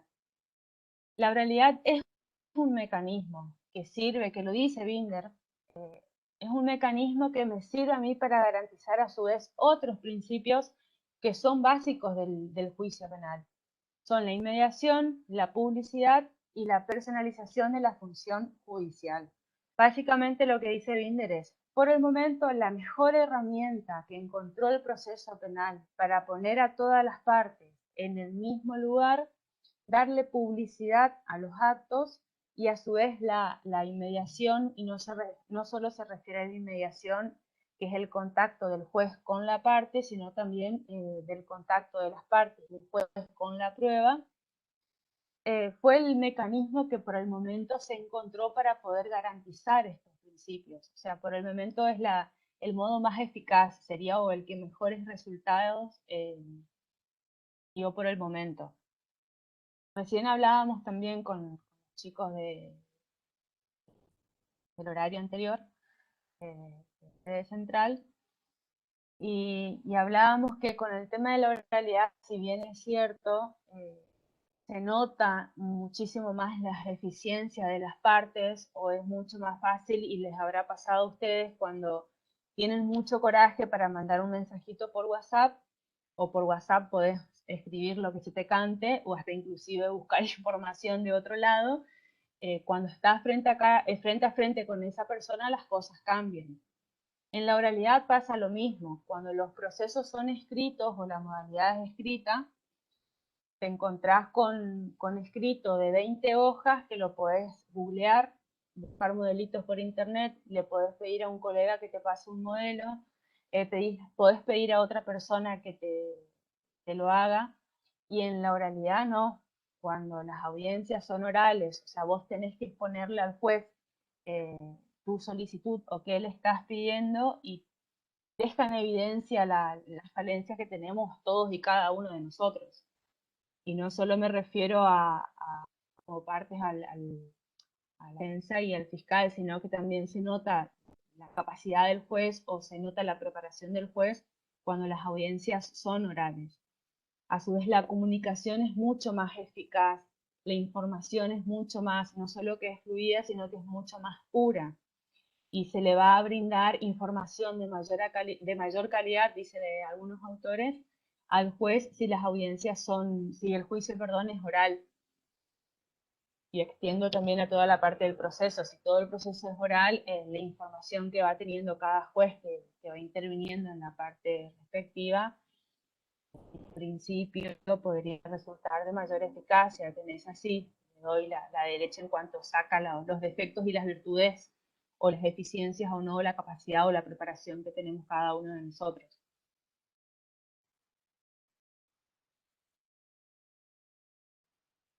Para que quede claro, y para mí, puntualmente, para mí, la oralidad no es nada más que un mecanismo para garantizar la comunicación entre las partes y los medios de prueba, ¿sí? No va a ser lo mismo que una persona declare o que yo haga una declaración testimonial o que yo transcriba en papel la declaración de un testigo a que yo lo tenga al testigo ahí sentado en el medio y que todas las partes lo puedan ver, puedan percibir, puedan ver los gestos que hacen o ver la forma en la que está declarando. Eso cambia y cambia mucho, pasando de lo escrito a la oralidad, cambia el modo en que se va presentando la prueba.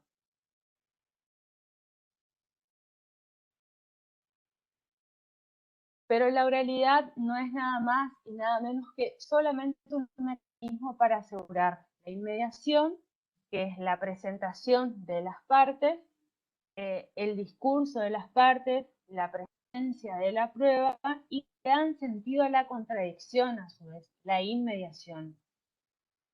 La contradicción y a su vez a la inmediación, y la contradicción no solo se refiere a contradecir o a discutir a la otra parte, sino también a poder debatir, también a poder controlar las pruebas o los argumentos que está realizando la otra parte, a alegar y a que a mí se me escuche en el mismo nivel o con la misma intensidad y con la misma gana que el juez le está escuchando al fiscal, ¿sí? Y que también el fiscal me escuche a mí.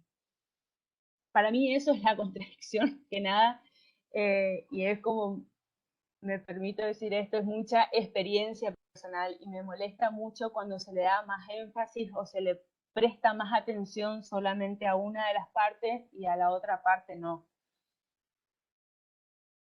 Se le tiene que escuchar a las dos partes por igual, se le tiene que dar las mismas posibilidades a las dos partes y a su vez el juez tiene que tomar los dos argumentos, de una parte y de la otra parte. Había dicho una de las chicas del curso anterior que está buenísimo, porque cuanto más información, que esto nos cuesta un montón y no voy a decir al otro le cuesta porque a mí también me cuesta un montón, cuanto más información tenemos del sí y del no, mejor o de mayor calidad va a ser nuestra decisión. El popular, si yo me quedo con una sola versión de la campana. No, tengo que escuchar las dos versiones de la misma campana. Entonces, a partir de ahí recién sacar una conclusión o llegar a una decisión. Y la contradicción es eso, que las dos versiones se puedan escuchar con la misma intensidad, con la misma calidad, que luego tengamos las mismas posibilidades de producir nuestra prueba, si el juez va a tener mayores argumentos por el sí o por el no.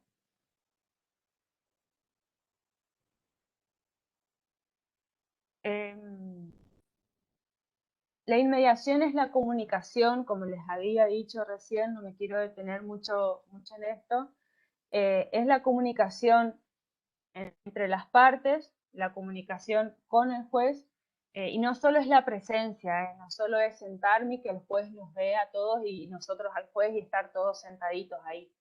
No, la inmediación es más que eso, es que todos estemos obligados a escuchar, ¿sí? Y no solo estar, y también a percibir o estar ahí con la prueba. Tengo que estar, el fiscal, la defensa y el juez. Tenemos que estar ahí con la prueba y comunicarnos con la prueba y escuchar qué dice la prueba Y más que nada el juez, porque él es el que va a ir sacando información, o obviamente las partes le van a ir dando esa información, y en base a eso el juez va a ir a decidir o va a decidir, ¿no? La inmediación y la oralidad permiten que la prueba se realice en una misma oportunidad y que sean observados y escuchados sin interrupciones, observando la virtualidad probatoria y controlando por todas las partes. Para mí en esta parte mezclan un poquito lo que es la concentración. Ojo, puede ser que esté muy equivocada, pero si tengo 5 testigos que me ofrece la fiscalía y 5 testigos que me ofrece la defensa, y en una audiencia o en un solo día pueden declarar todo, y cambia muchísimo la cuestión, porque se va a concentrar mejor la información, o inclusive yo puedo ir comparando las declaraciones de 2 testigos, por ejemplo, o de un testigo de la fiscalía y de un testigo de la defensa, ¿no? Pero para mí, ojo, se mezcla un poquito lo que es la mediación ahí y concentración. La contradicción, como lo habíamos dicho recién, es la derivación del principio de paridad de armas o igualdad de armas. Su fundamento es fundamento, perdón, de la inmediación y de la oralidad.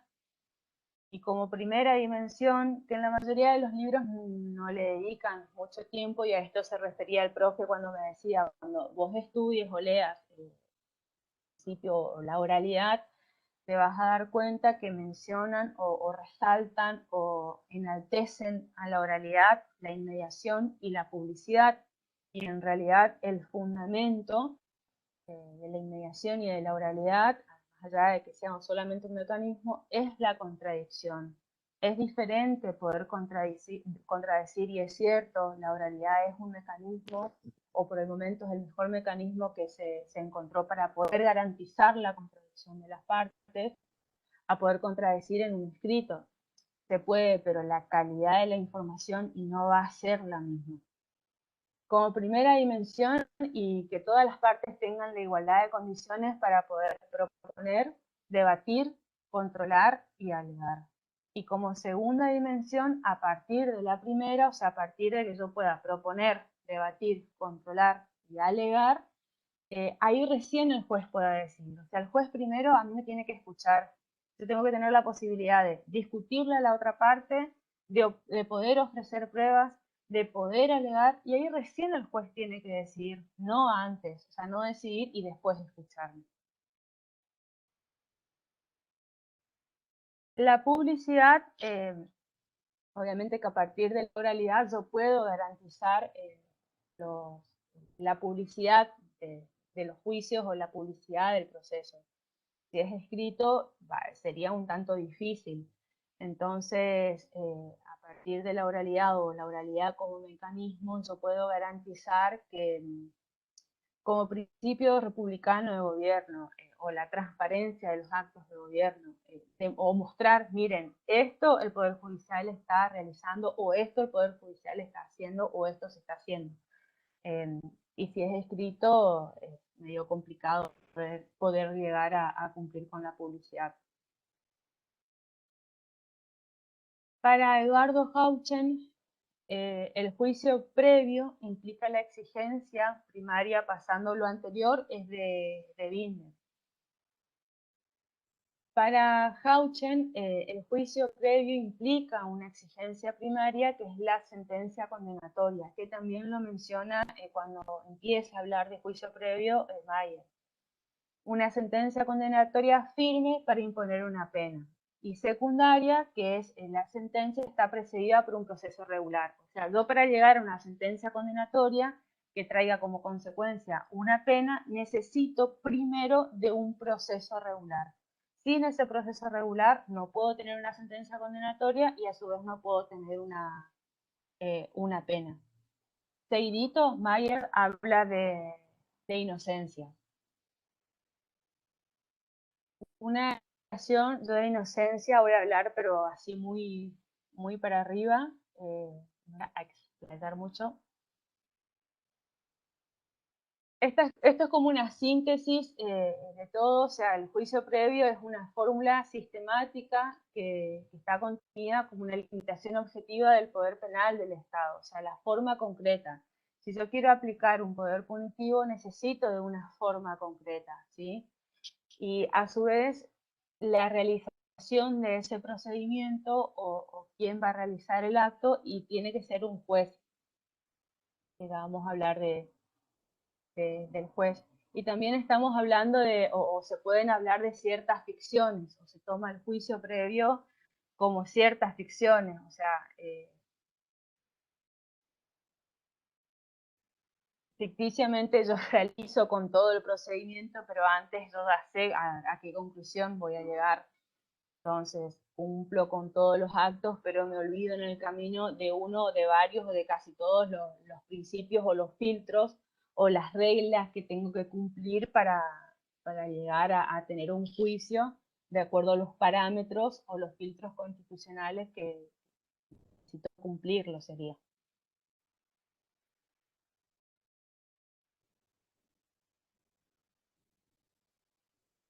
Principio de inocencia.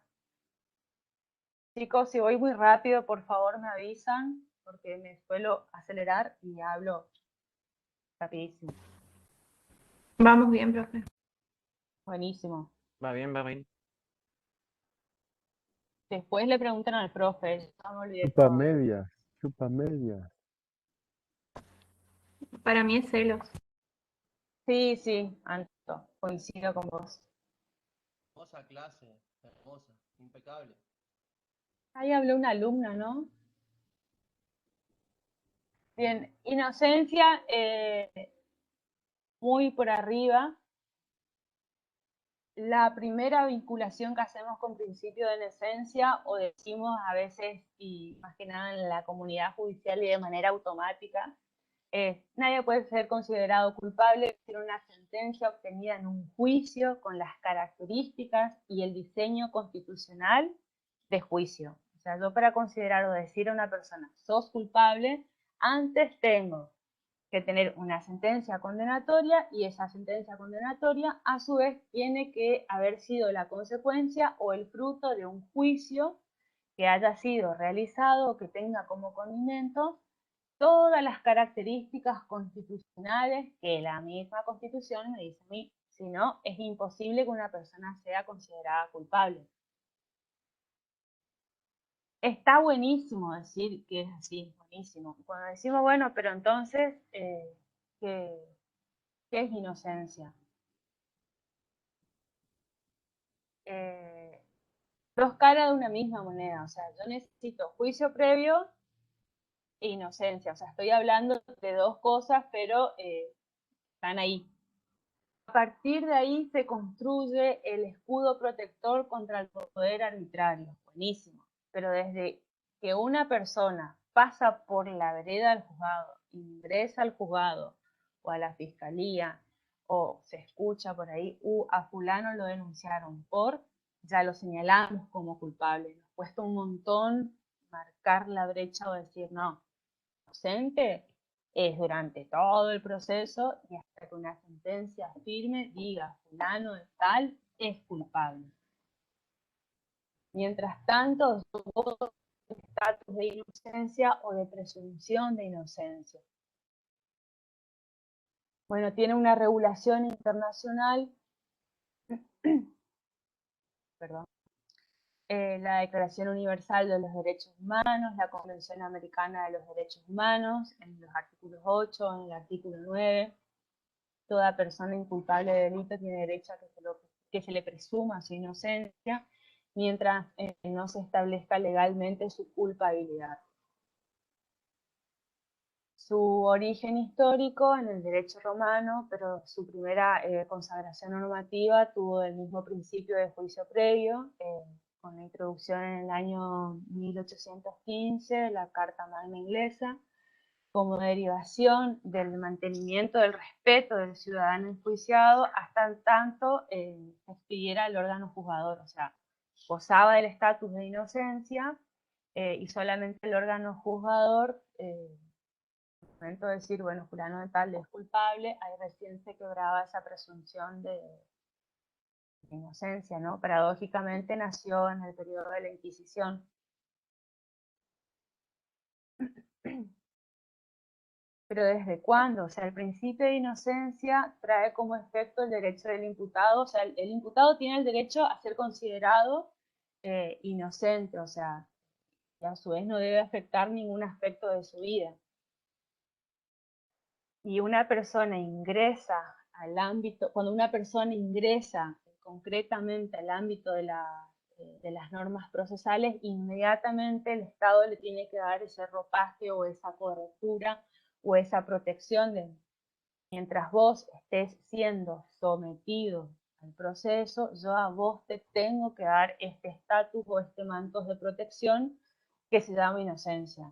Sí o sí te tengo que quebrar ese manto de inocencia o quitarte ese manto de inocencia, llevándote a juicio y dictando una sentencia condenatoria que así te declare y a su vez tiene que quedar firme. Si no, no puedo. Solo una sentencia condenatoria obviamente tiene esa virtualidad, ¿sí? O tiene todo ese poder. Y obviamente al momento de decidir el juez tiene dos opciones, o dos chances, o me declara culpable o me declara inocente. La culpabilidad yo tengo que construir jurídicamente y con el grado de certeza, o sea, yo tengo que tener la certeza de que esa persona es culpable, ¿sí? El imputado no tiene que construir su inocencia, o sea, yo no le tengo que probar al fiscal ni al juez que yo soy inocente, porque se supone que el Estado a mí me dio esa protección que dice soy inocente. No puede siquiera ser tratado como culpable, eso no es así, y no pueden existir ficciones de culpabilidad, que no necesita ser probado. Bueno, este es mi fotograma favorito. No está leído, pobre. O le gustó mucho y lo dejé sin palabras. No te preocupes que se viene mi clase después. Te paso sticker, te paso. Ahora, si vos podés pasarlo a los fotogramas, pedime ayuda, sabes, te enseño. Por lo general, cuando hablamos de principio de inocencia, lo vinculamos directamente al concepto de sentencia y no de juicio previo. La última parte, o sea, juicio previo, es mucho más abarcativo. Igualmente menciono algo que había dicho Binder, y me voy al juzgado donde trabajaba antes y pasaba lo siguiente. Se trabajaba, de hecho se sigue trabajando con las causas que quedaron en el sistema anterior, se llama sistema conclusivo, bajo el sistema mixto sería. Recibíamos las acciones que realizaba la policía, por ejemplo, de un accidente de tránsito, toco madera, me voy en mi auto, le choco a una persona, y la policía empezaba a juntar información sobre ese determinado hecho, o sea, que Mercedes chocaba a una persona. Declaraban en policía varios testigos que decían que sí, que yo estaba conduciendo un auto, que tenía cerveza en el auto, que había pasado la esquina rápido. Varios testigos, el informe accidentológico, las cámaras de seguridad, y mandaban al juzgado. El juzgado recibía, formaba un expediente, y cuando ya tenían cocinado la situación, o sea, me iban a procesar, se llama, que pasito previo para llevar la causa a juicio, me llamaban a prestar declaración de imputada. Cuando yo me iba al juzgado, me sentaba, ahí me enteraba de toda la prueba que habían juntado. Tenía como muchas chances de ni siquiera de poder defenderme. Se habían declarado todos los testigos, el informe accidentológico ya estaba. Entonces Binder menciona, no, en la etapa previa es donde más se requiere el control o donde más trato inocente yo tengo que tener. Se vincula obviamente mucho con el derecho de defensa y con la posibilidad de contradicción de la prueba. Pero en esa parte tengo que darle mayor ropaje a la persona porque es en el momento donde más desprotegido está.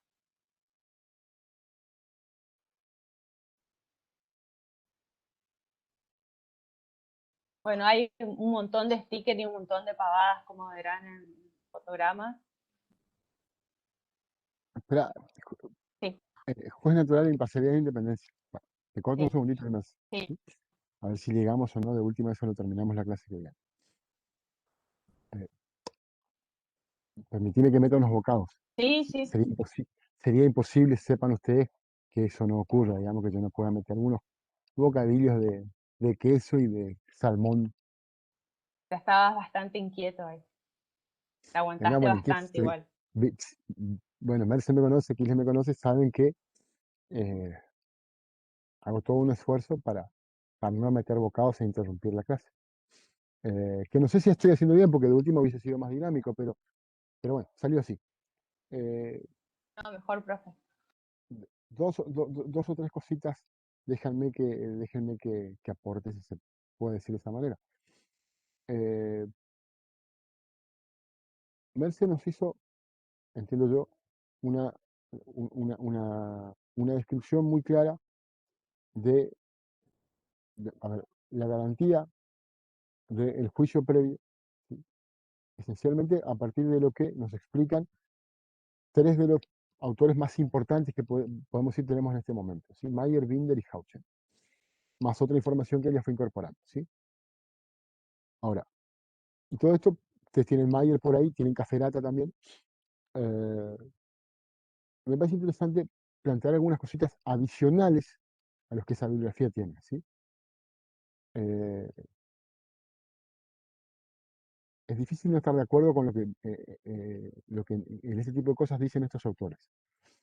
Bueno, yo creo, en primer lugar, tenemos que tener en cuenta, cuando hablamos de juicio previo, cada autor le pone el acento más en algunas de las características que mencionó Merce, algunos le ponen el acento en otras, pero más o menos todos mencionan básicamente las mismas, ¿sí?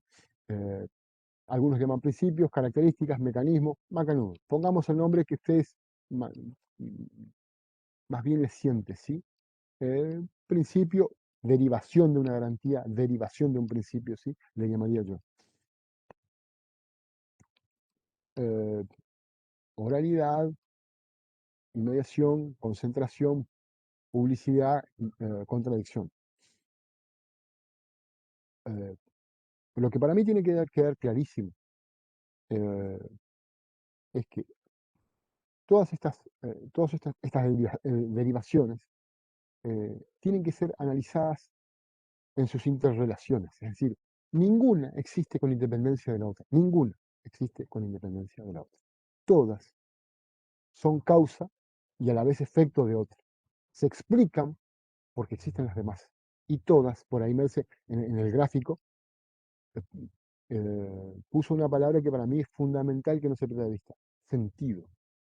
Nunca tenemos que perder de vista el sentido que tiene cada una de ellas en la interrelación que hay entre ellas. Entonces, por un lado tenemos que tener presente siempre la interrelación y por otro lado, algo que conversábamos el otro día con Messi, que para mí es muy importante, que es estructurar o reestructurar todas estas derivaciones a partir de la necesaria jerarquización que tienen que tener, ¿sí? No todas, lo dijo Merce, no todas están en el mismo nivel. ¿Por qué? Porque no son un fin en sí mismo. Y ahí Merce dijo lo que yo opinaba también. Eh, Ustedes van a ver que se pone mucho el acento en la idea del juicio oral, la idea del juicio público, ¿sí? La idea de la inmediación y algunos de la concentración, ¿sí? Y está perfecto, todo lo que se dice oralidad está perfecto. Es difícil, como les dije, no estar de acuerdo con eso. La inmediación, nos explican que la inmediación supone que todas las partes estemos frente al juez y frente a la prueba, ¿sí? Pero fíjense que mayormente nos explican esto y o no lo dicen o muy al pasar nos explican cuál es el sentido de esto, ¿sí? La concentración, y uno puede decir, bueno, pero como dijo Merce, o mejor dicho, agregar lo que dijo Merce, Bueno, la idea de concentración supone economía procesal porque hacemos todo juntos. Y la mayoría de los autores lo tratan desde la perspectiva de la economía procesal y no muestran mucho lo que Merce sí mostró, ¿sí? La importancia que tiene para la calidad de la información. Si yo a una audiencia hoy, con un testigo, de acá a una semana otro, de acá a 2 semanas otro, y me paso varias semanas produciendo una prueba para el juicio, la concentración no solo que afecta a la economía procesal, sino que es imposible que yo, juez, después de 1 mes y medio, me acuerde lo que realmente dijo el primer testigo.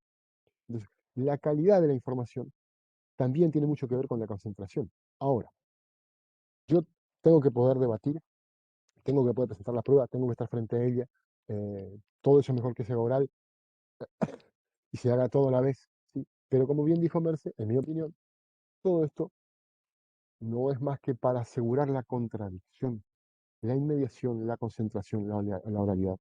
No tienen ningún sentido, si no lo vemos como herramientas que favorecen la posibilidad de contradicción. Y la contradicción no es más que, eh, también dijo Merce, una idea que surge o que deriva de la bilateralidad o igualdad de armas, ¿sí? Nosotros la tomamos acá como derivación del juicio previo, ¿sí? Pero, pues, si me preguntan, algo que todavía no que estuve investigando en los últimos 2 veranos, es si le ponemos a la contradicción como derivación del principio de igualdad, porque es una idea que me surgió a mí y me parece que algo hay que trabajar esa hipótesis, o como una derivación de la garantía del juicio previo, ¿sí? En cualquier caso, pongámosle, déjenme que por ahora, digamos que es un poco las dos cosas. Lo que siempre tienen que tener en cuenta es que un proceso nunca va a ser un proceso legítimo, ¿sí? La justicia procesal, si, como dijo Merce, las partes están en las mismas condiciones de presentar su caso. Se los digo de otra manera. El juez, si quiere realmente eh, asegurar la garantía, digo yo, de contradicción, no principio, garantía de contradicción, tiene que estar dispuesto a tomar en serio tanto a una parte como a la otra parte. Si lo toma en serio, no está asegurando la contradicción, porque no las va a escuchar de la misma manera, no les va a aceptar las mismas pruebas, no las va a valorar de la misma manera, ¿sí? Eso afecta la igualdad, pero a la vez nos lleva a considerar que ese juicio no es uno de los que nuestra Constitución quiere. Y en última instancia, la contradicción supone no solo presentar pruebas de mi lado y que el juez valore mis pruebas, sino también, y esto tienen que tener muy en cuenta ustedes, sobre todo si van a litigar, el derecho de defensa, ¿sí? Que también podríamos trabajar la idea de contradicción, supone presentar tu caso y las pruebas de tu caso, pero fundamentalmente, y sobre todo en el proceso penal, supone poder controvertir, controlando, cuestionando e impugnando la hipótesis del otro, ¿sí? Eso, piénselo desde la perspectiva del derecho de defensa, y es normalmente lo que ocurre. Como el imputado no está obligado a demostrar su inocencia, él no tiene por qué ir al juicio a presentar pruebas de su inocencia. Es suficiente con que él demuestre que la prueba de su supuesta culpabilidad no es suficiente o no es válida, ¿sí? Dicho en un nivel mucho más concreto, yo puede ser que no presente prueba de que mi cliente no fue.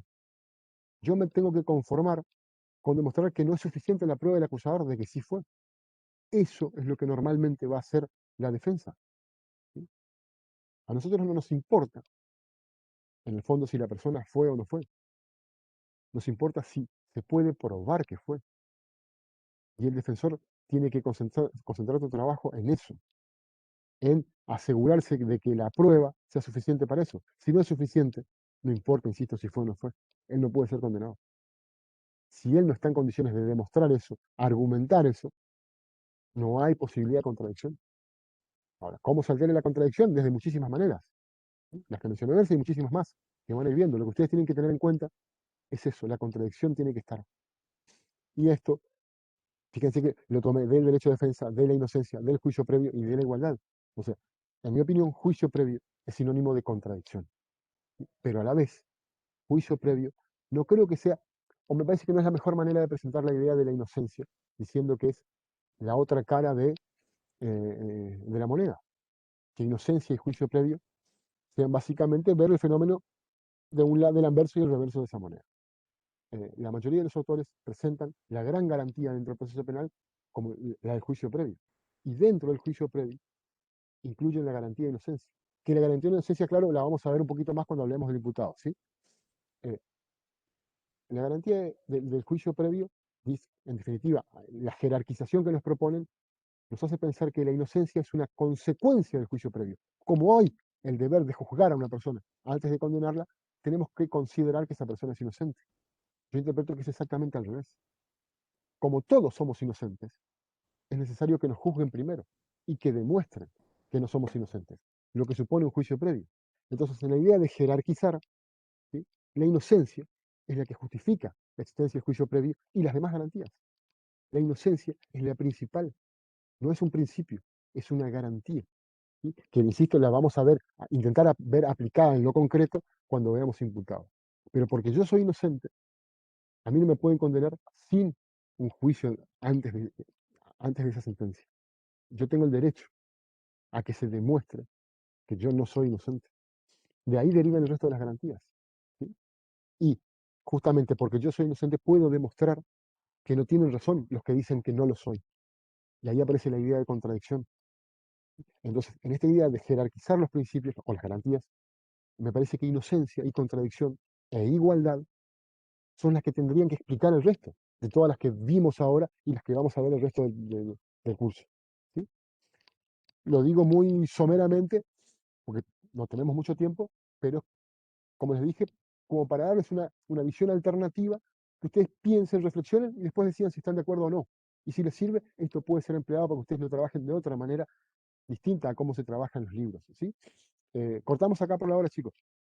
En todo caso, la clase que viene, Merce, hablamos un poquitito de esto que te quedó pendiente, un ratito, juez natural, independencia e imparcialidad, que Sí. está íntimamente vinculado con lo que dijimos recién, y empezamos a hablar de lo otro que tenemos que hablar del juez, que es lo más concreto, ¿sí? Vamos a hablar de las reglas que el Código Procesal Penal Federal prevé para la competencia, ¿sí?, y las cuestiones de competencia. Ahora en el grupo les mencionamos bien qué es lo que tienen que leer del código para ir empezando a trabajar más concretamente, ¿sí? Y luego de eso vamos a empezar a hablar del fiscal, ¿sí? Así que si podemos el lunes también vamos a hablar del fiscal y lo continuaremos el miércoles que viene, ¿sí?